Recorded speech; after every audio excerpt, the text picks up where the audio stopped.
Raider Nation, what's going on? You're watching the Raiders Report. Coming up here, we're going to get into our Raiders-Chargers preview. And if anybody plans on tailgating this season, I got a great tailgating deal with some high-quality meats thanks to our brand-new sponsor, Butcher Box. If anybody wants to get hooked up with this deal, I'm talking high-quality meat, free chicken for an entire year, y'all. Go to butcherbox.com/NFL Daily. Also use code NFL Daily at checkout. You can find that link available for y'all in the comments and in the description of today's video. So what we're going to be looking at today again is our Raiders-Chargers preview, and I hope that you circle this date on your calendar. Why? Because Jeremy and I are going to be rocking and rolling Week 1 game. We're going to get this party started about 15 minutes before kickoff, so hit that subscribe button, turn on those notifications, because I need every single Raiders fan rocking with me. If you're not going to the game, you better be rocking here on with the Raiders Report, cheering on with Jeremy and I. So the Week 1 matchup. Both teams 0-0. Both teams last season won a game. They split.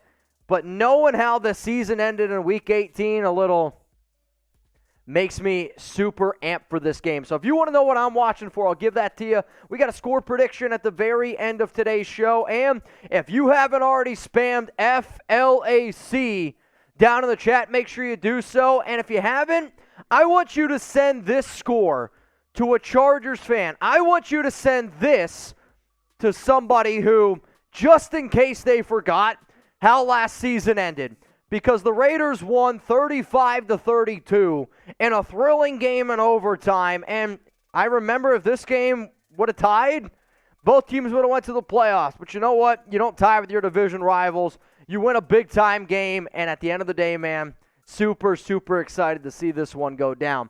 So what should you watch for in our Raiders-Chargers Week 1 game? I got 5 things to get into, which we will get into here in just a second.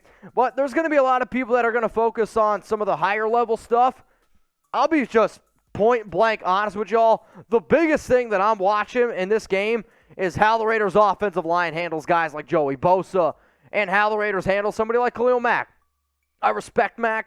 Loved him here with the Raiders. Wish they would have figured out a way to keep him, if I'm being real, especially when I see how those first-round picks turned out. But you know what? Now he's the enemy, and I've seen him go up against the Raiders before, and I thought the Raiders did a good job. But for Jermaine Illuminor, Lester Cotton, Thayer Munford, Dylan Parham, whoever is going to be on that right side of the offensive line, you got a major responsibility ahead. I know that Colt Miller is going to hold his own. However, after that, I got that unsettling feeling in my stomach for the simple fact of you're going up against very, very premier players. And even though the numbers here aren't great for Mack, we know what kind of player he can be. He is a type of player that can absolutely wreck a game on any given snap. He was injured a lot last season. He had 6 sacks. Here's the issue, though. Joey Bosa and Khalil Mack are healthy right now. Like, as the season goes on, I'll bet that those players don't play an entire season because of the injury concerns that they have. But you have to see how both of those players do going up against that Raiders O-line. Let's go to the next thing that I'm watching for. Derek Carr versus Justin Herbert.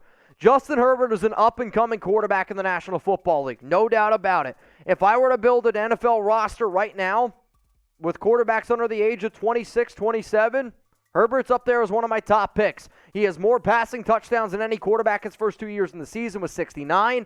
However, I've seen different versions of Herbert. And in Week 4 last season, in the Raiders' 28-14 loss, Carr struggled a little bit. Herbert was sensational. 25-38, 222 yards, 3 touchdowns. In that Week 18 game, sure, the numbers still favor Herbert, but the quarterback rating wasn't there. The Raiders made Herbert and the Chargers one-dimensional. And I think this is a perfect example of you don't need to put up crazy numbers to win games for the Raiders. You just need to be able to protect the football and get after Herbert. And if the Raiders are able to really fluster Herbert, he has shown his entire career, when he turns over the football, he turns into a mental case. Also, when he turns over the football, the Chargers have always struggled, and it's because they're on a short field. But look at these numbers. Last season in wins, 25 touchdowns, 3 interceptions, 115.7 QBR. In Chargers losses last season, 13 touchdowns, 12 interceptions, 79.0. So every person repping that Raiders defense, Get after Justin Herbert, and the Raiders will win this football game. Now, we got an amazing deal going on with our brand new sponsor, ButcherBox. High-quality meats delivered right to your door, which for me personally, I get done working.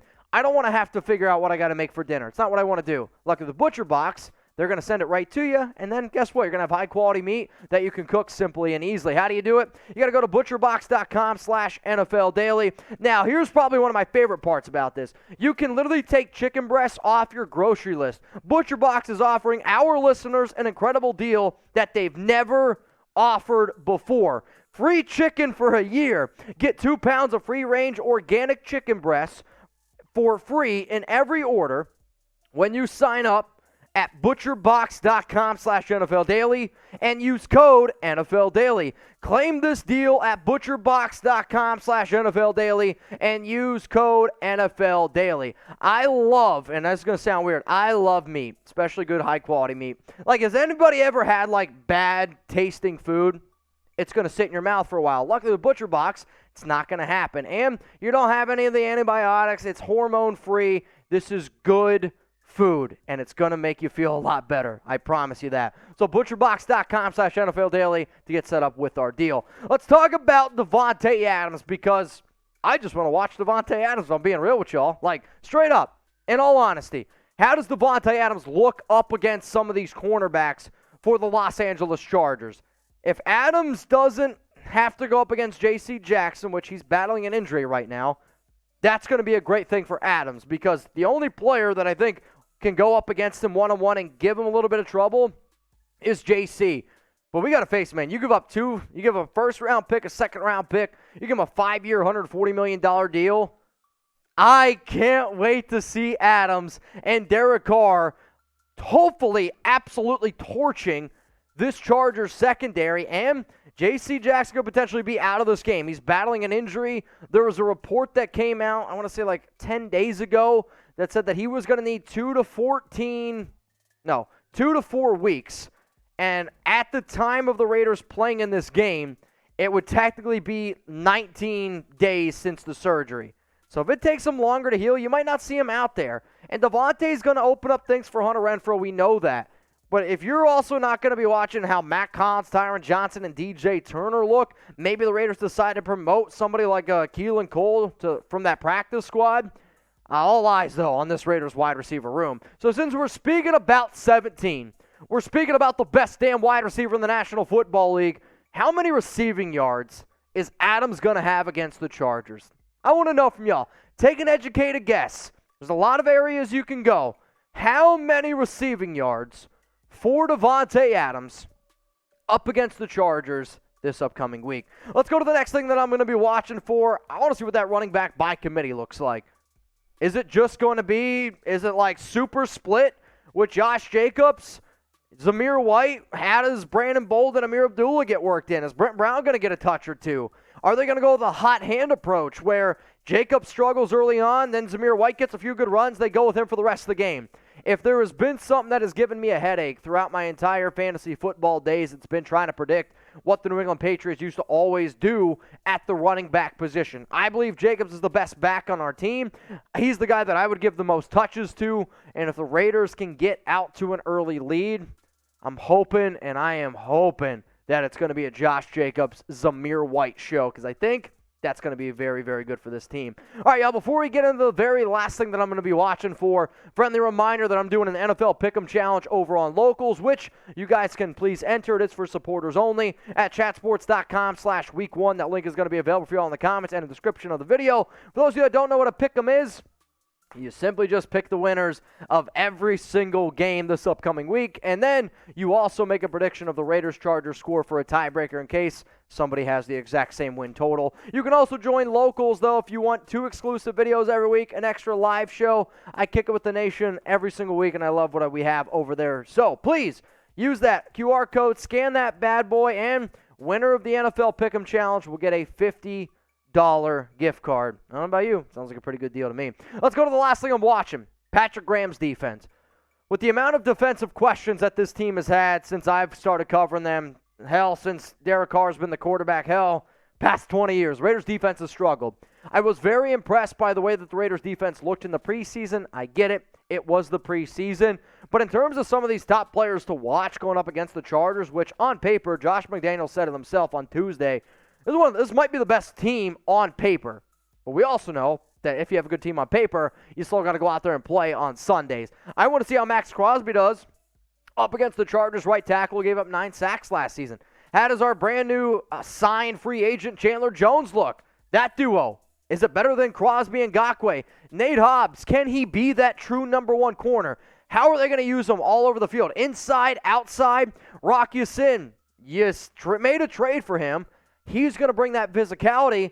But for the Chargers, I think Rock Ya-Sin going up against the Mike Williams, that is going to be a very intriguing matchup to me. And then Johnathan Abram, you declined his fifth-year option. He's going to be playing up near the box.